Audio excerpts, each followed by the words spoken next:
Another common question is, Dinny, you know, I'm worth a few bob. I've got a financial advisor, I've got a wealth advisor, and anytime I mention Bitcoin, they just say, stay away. And you might think this is a bit controversial, but your financial advisor is a fool and he hates you. What the hell? There's no incentive for a financial advisor to sell you Bitcoin.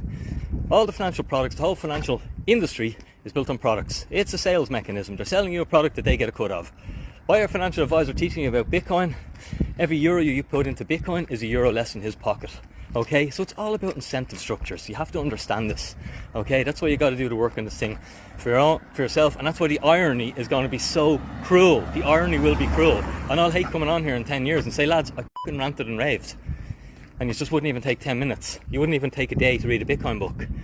Wake up! And to expand on this, in my inbox, over the years, and particularly over the last few months as the channel's gone more viral, I have multiple emails from financial advisors in Ireland, in the UK, and in Europe, all saying, Dinny, everything you say is true. We know it. It's a scam. Our products can't keep up with Bitcoin. I feel bad not being able to sell Bitcoin to my clients. Is there any money? Like, how much money are you making? You know, because they want to know the incentive of, well, if I'm going to give up this good little gravy situation I have, like, how much money can I make if I do it ethically? The answer is, you can make less money, okay? And that's why none of them will do it. Study Bitcoin, study it, or pay someone who's done 10,000 hours and can feckin' knock it into your thick skull how to use it.